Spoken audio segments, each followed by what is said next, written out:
Good morning, friends. Today I have again the radiation analysis of the 5G network and sets. ये जो आजकल बहुत ज्यादा 5G पर प्रचार चल रहा है कि 5G के रेडिएशन से ये होगा, 5G के रेडिएशन से वो होगा। प्रश्न इतना है कि किस रेडिएशन से क्या होगा, ये जानना जरूरी है। हम यहाँ पर इस बात को लेकर के आए हैं कि जो मन में ये बात बैठ गया है और लगातार अलग अलग मीडिया में, प्रिंट मीडिया है या इलेक्ट्रॉनिक मीडिया है, इसमें ये बातें खुल करके आ रहा है और आना भी चाहिए, क्योंकि इस समय टेस्टिंग फेज है 5G का। क्या हम देश के आजादी के समय से 1947 के बाद से, जब Bhabha atomic research centre bark का इस्टेब्लिशमेंट होता है और बाबा साहब को तत्कालीन prime minister Nehru ji atomic nucleus के ऊपर स्टडी करने का, रिसर्च करने के लिए यदि इतना फंड नहीं दिए होते तो आज की जो न्यूक्लियर पावर है वो हम नहीं बन पाते। तो बहुत जरूरी है बैलेंस करके एक व्यू रखना कि विज्ञान में, विज्ञान के साथ जो नहीं आगे बढ़ता है बहुत पीछे छूट जाता है। बहुत सारे कंट्री है जिसके उदाहरण हम देख सकते हैं, शिक्षा में, स्वास्थ्य में और समाज के अन्य कार्यों में योगदान के लिए विज्ञान को कभी भी हम अनदेखी नहीं कर सकते। कल्पना करिए कि आज जियो नेटवर्क नहीं होता तो पैंडेमिक में क्या क्या संभव था, क्या क्या नहीं संभव था। Can you imagine without pandemic, without this network in the pandemic? बहुत मुश्किल हो जाता इस जीवन को समझने के लिए कि आज से जो 3 साल पहले, 4 साल पहले जब इतना वायरलेस कम्युनिकेशन शुरू हुआ मोबाइल्स में और उसके बाद ये पैंडेमिक आया, तो किस तरह से पूरा समाज, पूरा प्रशासन और पूरा शिक्षा और पूरा स्वास्थ्य संभला हुआ है। एक हमारे पास अल्टरनेट है कि कैसे हम आगे जीवन में बढ़ सकते हैं। जीवन यहीं पर समाप्त नहीं हो जाता। इस चीज को ध्यान में रख करके विज्ञान के बातों को लेकर आगे बढ़ना है। उसी पे एक छोटा सा प्रेजेंट है यहाँ पर आपके लिए। हमारे पास सबसे पहले प्रेजेंटेशन का मोड आता है 1932 में। 90 साल पहले मेडिकल डॉक्टर्स ने जर्मनी में स्टडी किया था रेडिएशन का, और तब इसको नाम दिया था इलेक्ट्रोमैग्नेटिक हाइपर सेंसिटिविटी, EHS। और उसका जो रिजल्ट था उसको जर्मन मेडिकल वीकली में पब्लिश किया गया था और तब उसका नाम दे दिया माइक्रोवेव या रेडियो वेव सिकनेस दिया गया था। माइंड इट, उस टाइम पे, कब? 90 साल पहले। तो 90 साल पहले से ये काम शुरू हो गया है रेडिएशन का प्रभाव को अध्ययन करने के लिए। और इसके 2 तरह से अध्ययन किया जा सकता है, एक नॉन आयनाइजिंग रेडिएशन के रूप में और दूसरा आयनाइजिंग रेडिएशन के रूप में। नॉन आयनाइजिंग रेडिएशन के रूप में जो वेव्स हैं, जो पहले लाइट है जिसको हम देखते हैं, इंफ्रारेड है, माइक्रोवेव है, रेडियो वेव है, टेलीविजन वेव है, ये सारे के सारे जो है वो नॉन आयनाइजिंग रेडिएशन है। मतलब क्या है कि इनकी इतनी एनर्जी नहीं है कि ये मॉलिक्यूल्स को आयनाइज कर सके, जो इंटरैक्ट करते हैं और मैटर को न्यूट्रल ही रहने देते हैं। दूसरा एक वर्ग है आयनाइजिंग रेडिएशन का, जिसमें एक्सरे है, रेडियो एक्टिव रेज है, जिसमें अल्फा, बीटा, गामा रेज है और कॉस्मिक रे है। इनकी एनर्जी इतनी ज्यादा होती है कि ये मटेरियल्स के ऊपर यदि गिरते हैं तो उसमें से इलेक्ट्रॉन को बाहर कर सकते हैं, उसको आयनाइज कर सकते हैं या फ्री रेडिकल्स बना सकते हैं जो सुपर एक्टिव होता है। तो रेडिएशन को बहुत सिंपल वे में 2 तरह से क्लासिफाई कर सकते हैं, एक नॉन आयनाइजिंग रेडिएशन और ionising radiation. 5G non ionising radiation के कैटेगरी में आता है, इसलिए बहुत ज्यादा हाई तौबा मचाने की जरूरत नहीं है। अब इसके इम्पैक्ट क्या है, इसको स्टडी करने के लिए, इसकी स्टडी करने के लिए 2 ग्रुप चाहिए, एक बायोलॉजिस्ट का और दूसरा इंजीनियर्स का। वो मिल बैठ करके देखें और उसकी स्टडी करें कि इस इंजीनियरिंग का, इस रेडिएशन का इस टिश्यू के ऊपर या इस ग्रुप ऑफ टिश्यू के ऊपर क्या असर पड़ता है। हाँ, इतना तो जरूर है कि उससे हीट उत्पन्न होता है, इसकी गर्मी से जो है वो चेंजेस होते हैं मॉलिक्यूलर बॉन्डिंग्स में, और लेकिन बॉन्डिंग डिसोसिएट नहीं होता है। बॉन्ड का ओरिएंटेशन चेंज हो सकता है, बॉन्ड का डिसोसिएशन नहीं हो सकता है। और इसको स्टडी करने के लिए मैग्नेटोबायोलॉजी एक अलग से डिवीजन डेवलप हो चुका है। तो इंजीनियर्स और बायोलॉजिस्ट दोनों मिल करके इस बात को रिसर्च करके ये देखेंगे और देख रहे हैं कि क्या इम्पैक्ट होना चाहिए। इंजीनियरिंग व्यू से यदि हम देखें तो जो भी रेडिएशन है, ये रेडिएशन एग्जिस्टिंग रेडिएशन है, ये एग्जिस्टिंग रेडिएशन का जो पॉइंट्स हो रहा है इसको ध्यान से देखें तो यहाँ पे जो एग्जिस्टिंग रेडिएशन है, इस एग्जिस्टिंग रेडिएशन के coverage and capacity below 1 gigahertz और 1 to 6 गीगाहर्ट्ज। जो एग्जिस्टिंग मोबाइल है इसमें ये टावर से, मैक्रो सेल से ये रेडिएशन हो रहा है, और जहां पे होता है वो स्मॉल सेल कहते हैं, और सेल में इस तरह का रेडिएशन हो रहा है। तो ये तो एग्जिस्टिंग मोबाइल स्पेक्ट्रम है। न्यू मोबाइल स्पेक्ट्रम को जो हम कह रहे हैं उसकी कैपेसिटी 30 गीगाहर्ट्ज से लेकर के और मिलीमीटर वेव से लेकर के 100 गीगाहर्ट्ज के, और उसके वजह से इस तरह के सेल्स जो हैं वो क्लस्टरिंग ऑफ द सेल बनेंगे, यानी छोटे छोटे होगा। छोटे छोटे बनाने के पीछे यही रीजन है कि हाई रेडिएशन को बहुत कम जगह में उसको कन्फाइंड करके इसकी इंटेंसिटी को देखा जाए। वेव के रूप में, वेवलेंथ के रूप में, यहां से यहां तक का ये वेवलेंथ और ये वेवलेंथ के रूप में स्टडी करें तो ये साइज हो जाता है उसके हाई वेवलेंथ और लो वेवलेंथ के रूप में। तो इंजीनियरिंग पॉइंट ऑफ व्यू से 4G का और 5G का जो पैटर्न है वो इस तरह के पैटर्न्स के रूप में आ जा रहा है। अब हम इसको जरा डिटेल में देखें कि डिटेल में किस तरह से इसको कर सकते हैं। जो रेडिएशन है साइज के हिसाब से यदि बात करें तो वेवलेंथ जो मीटर में लेके चल रहे हैं, तो मीटर के यूनिट, वेवलेंथ की यूनिट मीटर में सबसे पहले आता है 10 to the power 3 metre. 10 to the power 3 मीटर माने 1 किलोमीटर। 1 किलोमीटर का वेवलेंथ, 1 किलोमीटर का वेवलेंथ कहाँ होगा? फुटबॉल के मैदान में। ये फुटबॉल का मैदान है, यहां से शुरू हो रहा। फिर 1 मीटर का हो गया हाइट, मैंस हाइट, आदमी की जो लंबाई है, ये यहाँ का वेवलेंथ। उसके बाद बेसबॉल है, बेसबॉल का 10 सेंटीमीटर उसका। फिर 1 मिलीमीटर जो थिकनेस है पेपर का, और उस पेपर की थिकनेस को लेकर के हम बात करें तो that is 1 sub millimetre thickness, paper की thickness. Then blood cell 0.1 micron, छोटा साइज में 1 माइक्रोन साइज जो होगा वो बैक्टीरिया का हो जाता है, और जो वायरस है वो थोड़ा और छोटा होगा, और जो इस समय वायरस है वो 50 नैनोमीटर का होता है। ये कोरोना वायरस है, नैनोमीटर ये 50। तो कोरोना वायरस का इम्पैक्ट यहाँ पर हो रहा है ये। उसके बाद वाटर मॉलिक्यूल्स है 1 नैनोमीटर का, और 1 एंगस्ट्रॉम हाइड्रोजन एटम का जो रेडियस है वो 0.3 एंगस्ट्रॉम है, या रेडियस डायमीटर जो है 1.02 एंगस्ट्रॉम है। तो ये एटॉमिक डायमेंशन हो गया। और उसके बाद एटॉमिक न्यूक्लियस जो होता है वो pico 10 to the power -12 picometre का ऑर्डर हो रहा है।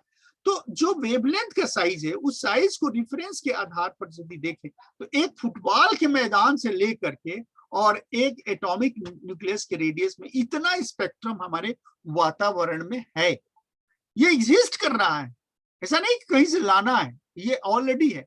अब बायोलॉजिक इफेक्ट के हिसाब से इसको जो कैटेगरी अभी हम लोगों ने देखा है, एक नॉन आयनाइजिंग कैटेगरी हो गया है और दूसरा आयनाइजिंग कैटेगरी हो रहा है। हम जरा इसके इम्पैक्ट को देखें तो नॉन आयनाइजिंग क्या करेगा? इंड्यूस करेंट करेगा और हीटिंग इफेक्ट करेगा।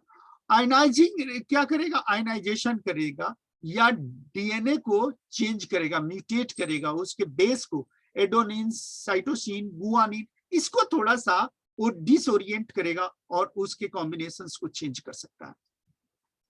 अब इसके एनर्जी के लिए इलेक्ट्रॉन वोल्ट के ऑर्डर में जो एनर्जी है वो यहाँ पर आ जा रहा है एक इलेक्ट्रॉन वोल्ट एनर्जी जो है सेमीकंडक्टर मटेरियल्स का होता है, जिसमें से इलेक्ट्रॉन मटेरियल के ही अंदर एक एनर्जी लेवल से दूसरे एनर्जी लेवल की तरफ जा सकते हैं। तो वो उसकी रेंज यहाँ पर आ रहा है। और ये थोड़ा सा ज्यादा हो रहा है फ्रीक्वेंसी में। Megahertz, gigahertz, terahertz 10 to the power 12, पेटाहर्ट्ज, एटाहर्ट्ज 10 to the power 18 और जेटाहर्ट्ज 10 to the power 21 हर्ट्ज का। मैंने जितनी ज्यादा फ्रीक्वेंसी होगा उतनी ज्यादा उसकी एनर्जी होगी। अब इस फ्रीक्वेंसी का जो बैंड है उसको किस किस बैंड में डिवाइड किया गया। पहला बैंड होता है 10 to the power 11। 10 to the power 11 का 9 गीगाहर्ट्ज मैंने 100 गीगाहर्ट्ज के जो बैंड होता है उसको रेडियो स्पेक्ट्रम के रूप में जानते हैं, जिसमें ब्रॉडकास्ट है, वायरलेस है, माइक्रोवेव है। और इसके अंदर जो रिसोर्स जो यूज होते हैं, जैसे एएम रेडियो हो गया, एफएम रेडियो हो गया, मोबाइल हो गया, रेडिएशन के लिए टावर हो गया, रडार, रडार के बाद एमआरआई जो ह्यूमन बॉडी के अंदर, फिर टीवी का ब्रॉडकास्टिंग, वायरलेस डेटा और माइक्रोवेव और this kind of the metres. अब रेडिएशन के इम्पैक्ट्स के क्या रडार नहीं यूज करेंगे, क्या एमआरआई नहीं करेंगे? तो दोनों इंजीनियरिंग पॉइंट ऑफ व्यू से रडार भी उतना ही इंपॉर्टेंट है और माइक्रोवेव एमआरआई भी उतना ही इंपॉर्टेंट है मेडिकल डायग्नोस्टिक्स के। तो यूज कहाँ करना है और किस रूप में करना है, इसको हमें ध्यान में रखना पड़ेगा। उसके आगे का जो बैंड होता है वो टेराहर्ट्ज होता है। टेराहर्ट्ज में एक होता है स्क्रीनिंग। आजकल जो एयरपोर्ट पे स्क्रीनिंग होता है, मिलीमीटर वेव या सब मिलीमीटर वेव का स्क्रीनिंग किया जाता है। उसका काम यह है कि यदि कोई बॉडी आदमी जा रहा है और उसके शरीर के अंदर कोई चीज सर्जरी करने के बाद इम्प्लांट कर लिया है, तो वो कैसे दिखेगा। यदि इस तरीके से एक्टिविटी बढ़ेंगी तो एयरपोर्ट में, एयरपोर्ट के अंदर, एयर पैसेंजर के अंदर सेफ्टी सिक्योरिटी के लिए ये टेराहर्ट्ज स्कैनर का यूज करते हैं, जो अंदर यदि किसी ने ऑपरेट करके कोई भी ऑब्जेक्ट को छुपा रखा है तो वो मेटेलिक ऑब्जेक्ट को डिटेक्ट कर लेता है। ये जो डायग्राम है, ये डायग्राम इसका ये प्रमाण है। तो इसको करने के लिए इसमें क्या 0.2 से 4 टेराहर्ट्ज फ्रीक्वेंसी हो रहा है। उसके बाद आता है ऑप्टिकल वेव्स। ऑप्टिकल वेव में फाइबर ऑप्टिक्स का, फाइबर ऑप्टिक्स के बहुत सारे एप्लीकेशन, जैसे मान लीजिए अल्सर हो गया, अल्सर को हमें देखना है फाइबर के थ्रू, हम जाके टार्च लेकर के देखते हैं। उसके बाद डेंटल है, जो दांत के डॉक्टर्स हैं उनका यूज करते हैं। फिर नाइट विजन कैमरे के रूप में इसके यूज करते हैं ताकि हम इसको देख लें कि कहाँ पे अंधेरे में क्या क्या एक्टिविटी होता है।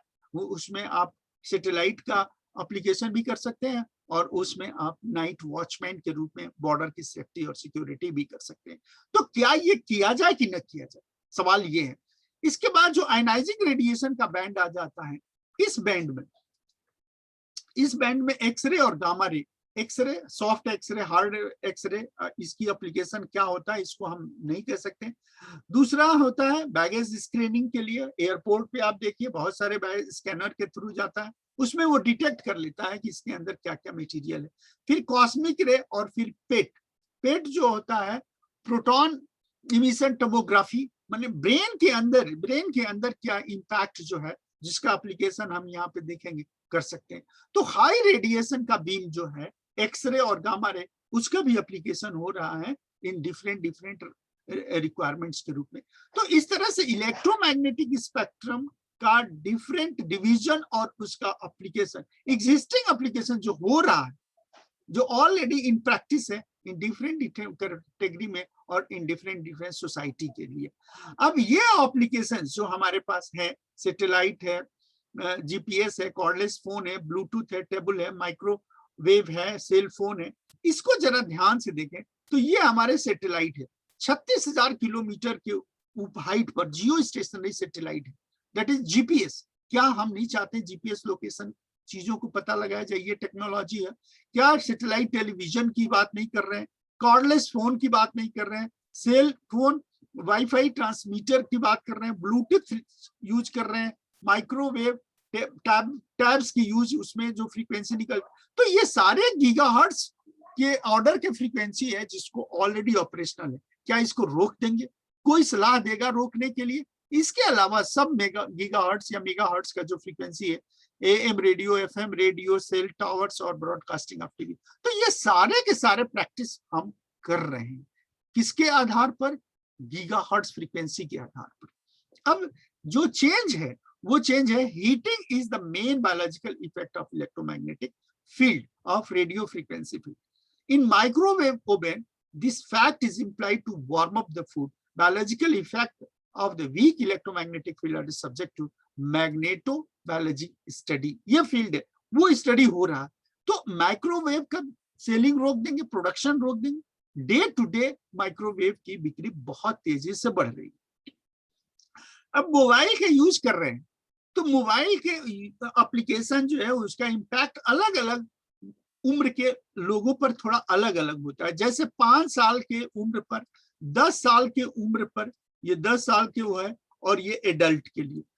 तो जो ब्रेन के अंदर का जो पार्ट है, जैसे मान लीजिए आप एक मोबाइल का यूज कर रहे हैं, तो इसके अंदर यदि आप 5 साल से कम है तो 4.49 वॉट की पर केजी के हिसाब से ये एब्जॉर्प्शन रेट होता है। यदि 10 साल के हैं तो 3.21 वॉट पर केजी के हिसाब से, और एडल्ट हैं तो एब्जॉर्प्शन कम है 2.93 वॉट पर केजी। तो ये इम्पैक्ट है, रेडिएशन का इम्पैक्ट है, और इतना ब्रेन में ये एब्जॉर्ब हो रहा है। तरीका क्या है? आप उस चीज का एप्लीकेशन, मोबाइल का एप्लीकेशन या हाई फ्रीक्वेंसी रेडिएशन का एप्लीकेशन को कितना देर तक और किस स्टाइल में करेंगे। तो डिग्री ऑफ पेनिट्रेशन जो है हाई है, definitely it is high, but उसका यूज इंपॉर्टेंट है कि उसका यूज कितना, किस तरह से करना है। तो है रेडिएशन का इम्पैक्ट से इनकार नहीं किया जा सकता। तो इस तरह से each person is different and so their cells are different, और उसके मूवमेंट की डिफरेंट स्पीड्स है, और वो स्ट्रॉन्गर इलेक्ट्रोमैग्नेटिक फ्रीक्वेंसी का एक्सपोजर दे सकता है। उसके वजह से डेफिनेटली जो इम्पैक्ट्स हैं वो इम्पैक्ट ये हाई स्ट्रेस लेवल है, लो आयोडीन है, मेटल टॉक्सिटी है, डिजीज, इलेक्ट्रोमैग्नेटिक फ्रीक्वेंसी एक्सपोजर है, सिंगल एक्सपोजर है, pre existing health problems and make the cell membranes leak, and many unwanted biological effects are at the single level will below the safety level of the government in the international way. अब biological जो impact आ रहा है उसके वजह से definitely it is potential harmful if you are misuse this radiation. क्यों? क्योंकि हम ये म्यूटेशन के लिए डीएनए का चेंज चाह रहे हैं, हम हाइब्रिड चाह रहे हैं, उसको क्रिएट करना चाह रहे हैं, डिजायर जो बेबी है उसके बारे में हम चाह रहे हैं, तो उसके रिसर्च के लिए ये हाई फ्रीक्वेंसी की जरूरत तो पड़ेगी। तो इसमें होता है वो, चाहे वो प्लस पॉइंट के रूप में लीजिए चाहे माइनस पॉइंट के रूप में लीजिए, that is DNA in living recognize electromagnetic field, उसके एनर्जी को वो एब्जॉर्ब करता है, और एब्जॉर्ब करके उसके हिसाब से थोड़ा ओरिएंट होता है, जिसकी वजह से बायोकेमिकल स्ट्रेस एक्सपोजर के रूप में आता है। The scientific evidence tells that safety standard are inadequate. आप एक्सरे कराने जाते हैं, क्या उतना प्रोसीजर फॉलो करते हैं? एमआरआई कराने जाते हैं, इतना प्रोसीजर फॉलो करते हैं?